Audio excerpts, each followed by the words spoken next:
Okay, so first of all, you need to understand what is basically how to become a physician in Canada. So becoming a physician in Canada, first thing first, you need to know your eligibility. So how you're going to find the eligibility? First of all, you're going to go to MCC. They will clearly tell you what you need to be when you are going to apply. Either you are eligible for QE1 or not. So how you are going to check it out? You are going to go to World Health directories and see if your college or university where you actually graduated from, is it under that particular field of World Health directories. If yes, then moving on to the next step, you all you need is your passport, your degree. You cannot use the transcripts or something else. You need degree because you need to show that you have already completed your 5-year medical exam over there and you are a qualified physician over there. Until, like, you don't need the license, like, after a house job or internship whatsoever you call in your particular country, you don't need that because that is not counted in Canada. So all you need is basically that 5-year degree or diploma. So because you have to show it to the MCC, then you are going to be eligible for that. Along with that, you need SVR. What is SVR? SVR is basically a certificate, or you can say like a form. You can get it from Physician Apply. If you go to physicianapply.ca, you make an account. You have to pay a certain amount of money by making that account. And after making that account, what are you going to do is you are going to see what documents you are needed. So after finding out what documents you are needed, you are going to have that SVR from there, and they will show you how you need to attest it or how you need to fill it up. So after doing that, you have to upload those documents to, or send those documents to MCC email. And then after 2 months or half and 1.5 months, they will show you that your documents are approved and it will be uploaded on your Physician Apply account. And then you will be eligible to apply for QE1. So everything is very important before moving to apply for QE1. Meanwhile, what you can do is you can start studying for QE1. Okay, just don't sit idly. Once you know that you are eligible, start studying for the QE1, and meanwhile you can apply for all those documents. Okay, even what I did was I even start studying QE1 exam even before finding out that I was eligible or not, because eventually we all know that our college is also, like, part of that World Health directories. We are not studying from somewhere else. So just to be on the safe side, go to World Health directories, find out if your college or university is a part of it, and eventually 90% of them are part of it. So moving from there, then you can apply to the further steps. And yeah, these 3 documents are needed. You can also upload your transcripts as well, because in later on when you are going to apply for the CARMs, you need those ones. So every time you have to pay, I guess, $210 for the testament of the MCC, or if you have an EFCM account for the USMLE, so you can either put those documents from there and request them. You can take it from there because those 2 accounts are kind of linked with each other. Then moving on to the next step, what is QE1? Let's suppose you already applied for those exams and now you are going to find out if you are eligible for QE1. Now, like, you already find out that you are going to be giving your exam. Now, what you need to know about MCCQE1 particularly. This exam is basically the minimum level or minimum criteria you need to take whatsoever. Even if you are applying for some provincial level, even if you are not applying for CARMS, if you are applying for PRA pathway, any pathway, you need to take QE1. This is basically the minimum criteria where you are going to be qualified. Then you are going to move on to the next step. Sometimes you don't need NACOSKI for some particular pathways like PRA in Alberta. So those come second, right? But QE1 is necessary for every single step. There is no shortcut to QE1, okay? Now, what you need to know about QE1. What is MCCQE1? It is basically a licensing medical exam.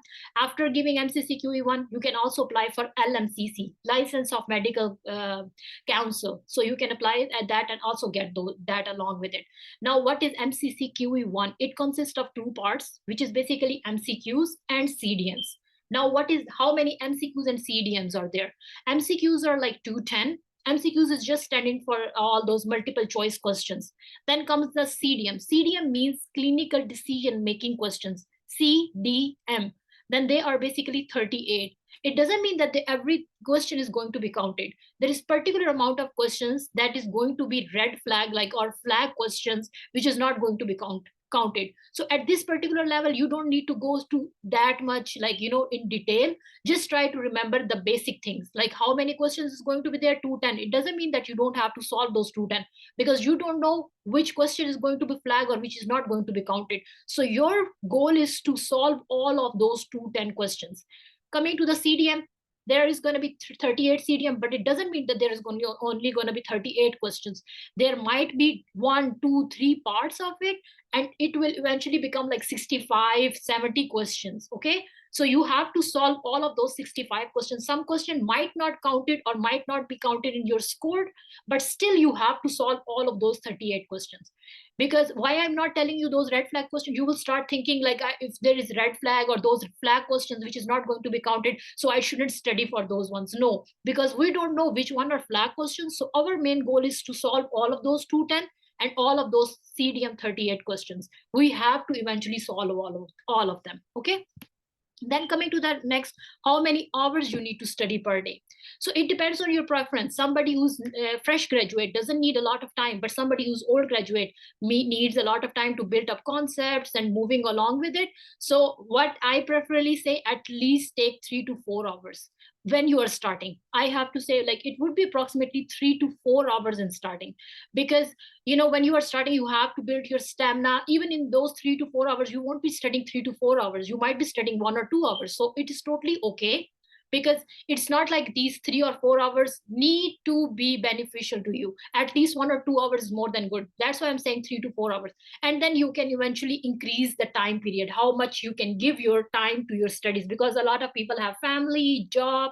So it depends on you how much preferable time you can give. At least that time should be beneficial enough, or it is good enough for you to engulf it. At least the benefiting time, it should be good enough that you are absorbing something. It's not like you are sitting with Toronto notes and, like, in your own dream world. It's not going to help you eventually. So your time even should be limited, but it should be good enough. Then moving on to the next one, a lot of you ask you how long I should study before exam, like how long time period should I take. It depends on your knowledge. So your knowledge is basically the first and main priority. Many of like people or who failed the exam, what happened is their knowledge is quite enough, but what happened is their concepts is lacking.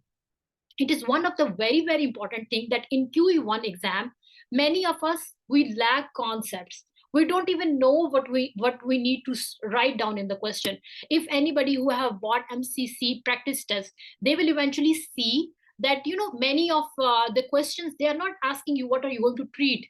They want to see how you are going to approach this particular patient. So that's why I'm saying, when you are studying for that exam, your concepts before attempting that exam should be very, very clear, that you are doing the same thing that what examiner is asking. That's what concepts mean. Concepts mean, or good grip of concepts mean, but where how you are going to approach this patient, what your next treatment is, or what your examiner is asking, you are totally understanding it. Or your English should be that much good, because in Canada, it's not the English problem. They will eventually use the simple, straightforward English, so you don't have to be worried about English thing, right? But your concept, way of thinking should be in the same line as examiner. Then coming to the next, for me, I feel like no less than 6 months. If somebody's coming and saying I'm a 2022 graduate and I want to take it right away, this is basically arrogancy. Believe me, if you are going to give this attempt, this is not going to help you so far. Because if you, let's suppose I took like 3 months or 4 months, right? And I go and give this attempt, eventually what will happen? I'll fail it, right? So better take it once, but take as much time as you can. Try to get knowledge from everywhere. Try to get through Toronto notes, whatever you are taking. Your first sources should be good enough, and your understanding about the exam is good enough. And building those concepts or understanding about the exam eventually takes 6 months. That's for me. But you could be the first one who can give exam in 3 months and pass it. Okay. So don't rush. It's not going to help you anyway. Because I have seen a couple of people who try to rush it and try to pass it, but eventually end up lacking it. So a lot of people fail just on 225. The passing mark is 226. So many fail on 225. So it is not good enough.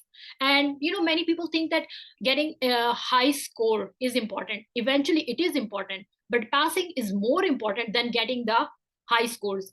High score should be your first priority, but if you are not getting, it's not the end of the world. Okay, if you are getting a, like, let's suppose 226 is marks and somebody got 227, it is totally okay. You can get high score in NAC, or you can make your other application or CV even so much strong that you don't need these marks. So everything works on the different level. For me, I feel like, when you are applying for Canada, anywhere, any job, or even applying for a Canadian visa, everything, every single thing counts. What you did, what you were doing, what are you even doing your job right now, everything counts. So even in this criteria, everything counts.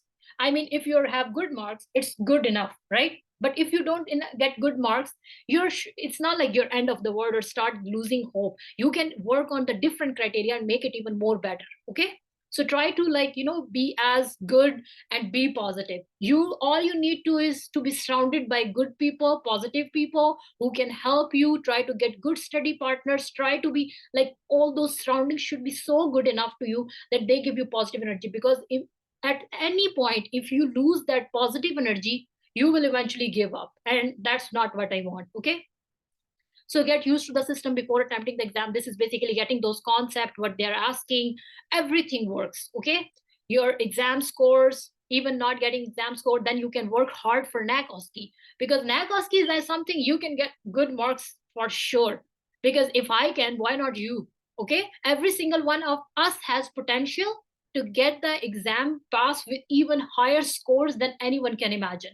Like, I know a couple of people who passed even more than 3 standard deviation. One can imagine 2 standard deviation, but 3 standard deviation is something impossible for us. But nothing is impossible, believe me. Then moving on to the next one, what source you should study for the exam. First, Toronto notes. Every single thing, even more than those things which is needed, is given Toronto notes. You can start in U-word in the initial, okay, phase. Then you can use MTB, first aid, step 2 CK. Like, if you are not using Toronto notes, then you have to use these ones smartly, because not everything is written in MTB first and step 2 CK, which is needed. Okay, so you have to follow the Canadian guidelines. That's why I don't prefer using MTB, first aid, and step 2 CK. Let's suppose if I'm going to study the first line of hypertension, it is different in Canada and it's different in America. That's why MTB, first aid, and step 2 is written for American guidelines, and Toronto notes is written for the Canadian guidelines. Since you are going to pick up one book, why not Toronto notes, and why MTB and first aid, right? So for me, I believe Toronto notes is good enough, and you should, if you are on a initial phase, go for Toronto notes. But if you have already read for step 2 CK and given that exam, then go for it. It's totally fine, because knowledge is same in everywhere. You just have to follow Canadian guidelines. Then moving on to the next one is MCC prep test. It's very important. What you can do is, either you can take in the very start MCC prep test, or you can take before giving the exam. Both ways will help you. What will happen if you take it before the exam, or if you take it just like in the starting? What will happen in the starting? You can find out where you are lacking and start from there. Okay, then if you are going to take it just before the exam, what will happen is, you can engulf as much as you can and try to find out how to write down CDM questions, because those questions you have to write it down. Okay, so then I'm moving on to me. If I have to choose, I did it just before the exam. So I personally feel like my knowledge at that time should be good enough where I'm going to write down the question. So my whole orientation was on that side. So that's why I took MCC just before the exam. Okay. What other Q banks can I use other than U-word or MCC? So there are different. You can use MCC prep question like pre-elite, P-lite, or anything. That is must. Okay, because that is oriented to your examination. But don't think that you are solving this question and the same question is going to be asked in the exam. Believe me, there is no such thing. There is no shortcut to it. If you solve MCC prep test and believe that same question is going to be asked in the exam, it's never going to happen. Moving on to the U-word. U-word is good enough for your knowledge. If you are not using U-word, it's totally fine. It's not the end of the word, or you should be using U-word. That's not the whole story. U-word is just for the knowledge of those people who doesn't want to spend money on any Q bank. you can use uword. Uword is good enough for your practice.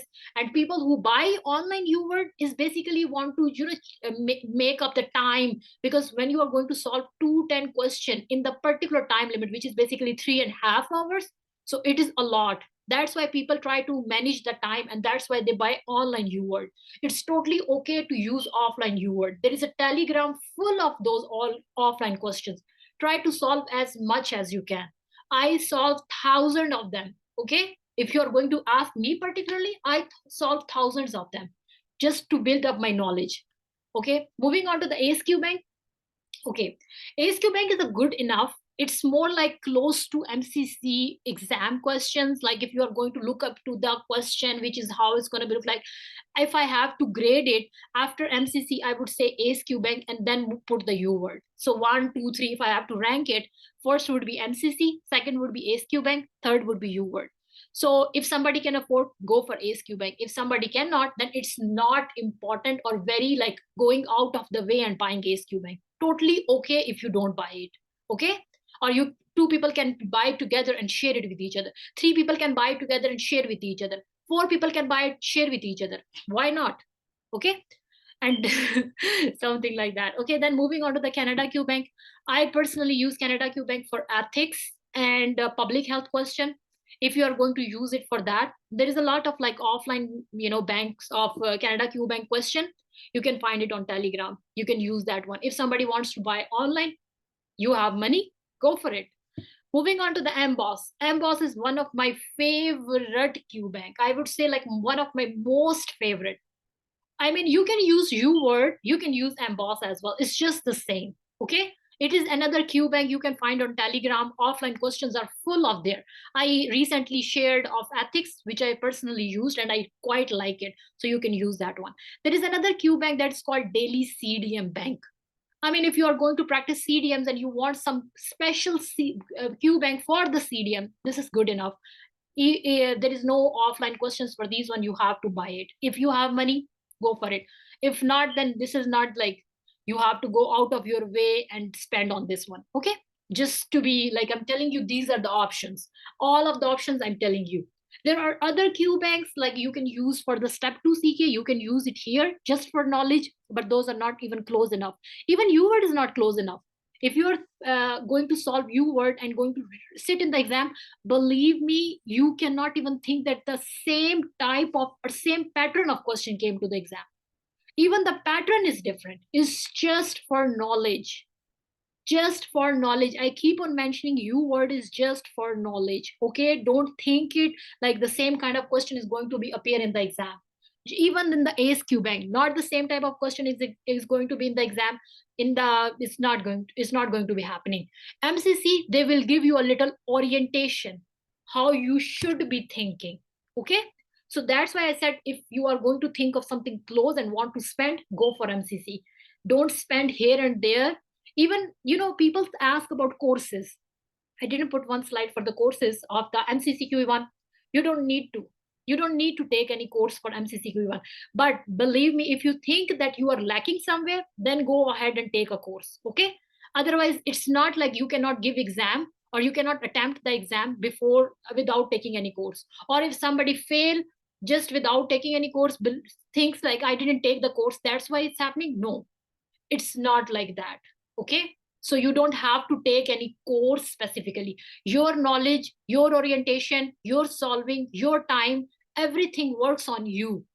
So if you take course, are they going to put the knowledge in your brain? It's just the same how you go to university and go sit in the lectures. They are telling you every single thing and you are not even paying attention to it. It's just like that. But if you are going to pay attention, going to listen what they're telling you, go take the courses. I mean, I am giving those free courses, why not? Okay. Then coming, where should I start? So how should I start? Let's suppose I know resources, I know every single thing. Now where should I start from? I don't even know. This Toronto North is so big. It's everything is so huge. Where should I even start from? Start from the basic. Let's suppose my favorite topic is endocrine. I'm going to start from endocrine. Your favorite topic is cardio. You can start from cardio. Let's suppose you are kind of interested in family medicine. What is family medicine? Let's suppose, and you are quite like thinking about that. Start from there. So it totally depends where you are interested. start from there. It will like make Toronto notes or whatever you book reading interesting for you. It will be easy. This is so easy, but at the same time so difficult if you don't know. Okay, go slow. If you are going to study for the first time, take as much time as you can to build up the concepts. If you take as much time in the first read, the second read you will eventually do it in 2 months. The third read is even eventually take it like 1 month. For me, when I was doing it, my last read was in 5 days. I completed whole Toronto notes, every single word in 5 days. Like I read it like so fast. I mean, I'm kind of fast speaker. Then moving on to the next, take as much time as you can in the first read. As I said, take as much time building up concept, trying to engulf much as you can. Even if you are not going to like getting anything in the first read, a lot of people say do first read very fast, but I don't believe in that. If you're going to do first read very fast, what are you going to do in second read? That's why I'm saying when you are doing first read, do Google, do take out, okay, what is this, what is that, what is this, what is that. If you're going to do this in second read, what are you going to do in third read? What are you going to do in fourth read? Some people only do 3 reads and give the exam and eventually pass it. So if your first read is good enough, okay, so it totally depends on you. If you are going to do first read fast, totally okay. But for me, I feel like first read should take enough time so you can take out Google, all the ultrasound, all the x-rays, try to take screenshots, put it together. So later on, you can eventually just scroll them and see, oh yeah, this is it, this is it, this is it. So you don't have to waste that much time in second, third, fourth read. Okay. Then building concepts and understanding, as we already talked about, your orientation is very important before getting into the question. Like before giving the exam, your orientation is very, very important, that what they are asking, what you are thinking, how the question could become. Like, when you are going to give any exam, if you don't know, let's suppose if I'm going to take IELTS or any other exam, if I don't know how does it work, I'm not going to pass it. Give a lot of weightage to the important topics. There is like MCC objective list, like do it like crazy. Okay, then moving on to the next one, how to approach Toronto notes. So Toronto notes use MCC objective. I make a whole proper video of that, how to use MCC objective from the Toronto notes, or used how to use them together. Go watch it. It will help you a lot, and try to start reading it. Okay. Not everything is important in Toronto notes. So that's why I'm saying it's important. Study smart and study hard. Don't just, keep on studying and studying and studying, and you are not even knowing what you are studying. Okay. Don't miss important just because of unimportant. I keep on saying this in every lecture. Don't miss important just because you are doing unimportant. Okay. Then when you are doing the Toronto notes, try to highlight the points. It's very important. So next time, if you are going to do the last read, you are not going to read every single thing. You need to read those highlighted points so it will be easy for you. Then coming to the next one, what you can't miss while preparing. Following Canadian guidelines. Follow Canadian guidelines for sure. You cannot miss it. Okay, it's very important. You can read Choosing Wisely. It's a PDF. You can read it from there. They will tell you what kind of steps you need to do. Okay, then moving on to the next, what you cannot miss is MCCQ Bank. So get for the orientation. Practicing a lot of questions. It will help you to build the stamina of solving 210 questions in 3.5 hours. Okay, then ethics. You cannot miss ethics. It's very important. Basic source from where you are preparing. So if you are preparing MTB, U-word, whatsoever, it's important. So don't just miss it. And you're where you are starting. If you are using Toronto notes, take it to the end. Don't just stop using Toronto notes and start using MTB. Now I don't feel like using Toronto notes, I'm going to use MTB. No, stick with one single source and take it all the way to the end. You cannot just jump from one to the single to the third and fourth and fifth. Okay, stick with one and take it all the way. Believe me, if you stick with one, it is going to eventually let you pass all the way. Then moving on to that, what are the myths about MCCQE1? You can prepare everything in 1 month. Impossible. I mean, you could be the first person, try to prove me wrong, but 1 month is too less, I believe. Even 6 months, I feel like less, more, very less. Okay. No need to practice question. You need to practice question, because practicing question will help you build stamina, build orientation, make up this orientation, all of like knowledge. So it's very important. If you are reading one topic, do 10 questions at the same time in one day. No need to buy MCCQE. If you don't buy MCCQE, how are you going to get orientation of that exam? Okay. Any shortcut to exam? There is no shortcut. People say do big nine. It's not going to help you. Do top 50 topics. There is no such thing called top 50 topics. You believe that 210 questions will come from that top 6 topics, top 50 topics, or top big 9 topics. 210 questions will touch every single thing. So there is no shortcut, believe me. Specific topics to go through, there is no such thing called top 50, top 100 topics. You have to do those MCC objective list. Unable to pass the exam, this is impossible to say that you are unable to pass it. When I can, you can too. Believe me, it's not the end of the world. You can, it's totally like doable. Okay.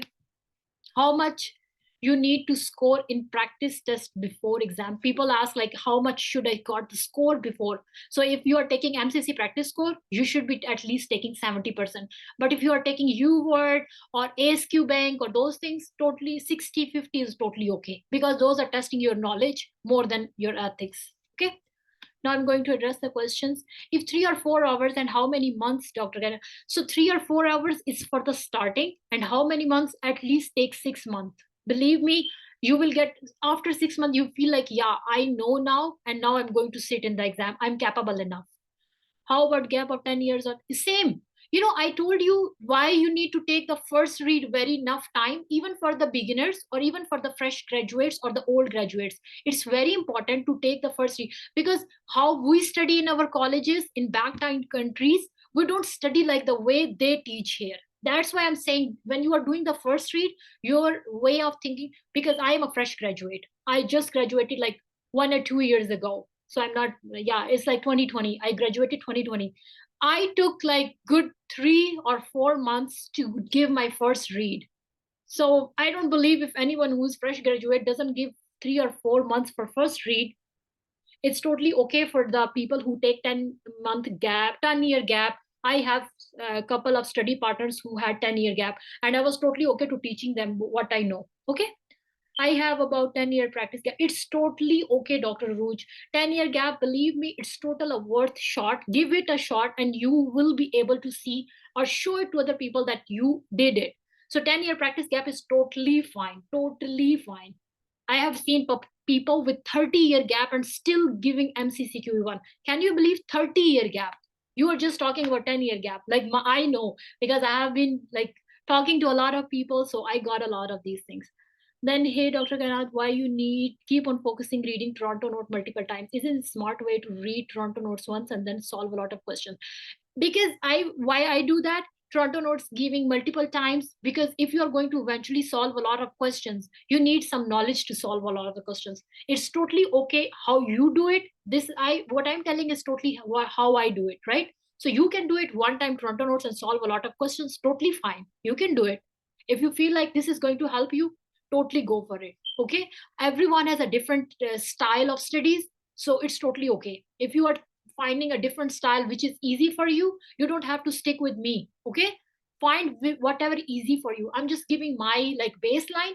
You can find easy or more faster step what you feel like. Okay. So that's totally okay. Then do we only do MCC objective list, or does the MCC objective cover most of the Toronto? I make special video for that, how the MCC objective cover the Toronto notes.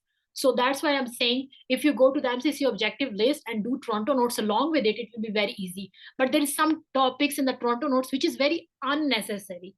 So that's why I'm saying, doing MCC objective along with Toronto notes, you will find that there is like, if there is 10 topics in Toronto notes, 9 is written in MCC objective, but 1 will not be written in MCC objective. That's why. Okay, so yeah, give it a shot. Believe me, you will like do it. Don't think that you have 10-year gap or 20-year gap. It's totally okay. Most of my friends who have given step 2 tell me to solve a lot of questions rather than sticking to the books and reading. So yes, the people who have given step 2 CK, they told you that my knowledge is good enough. Why they are able to pass MCCQE1 in one go? Because believe me, along with their knowledge, they are putting a bit of their ethics as well. Like, I would say everything is same in America and Canada, but 50% of ethics of America and 50% of ethics of Canada is totally same.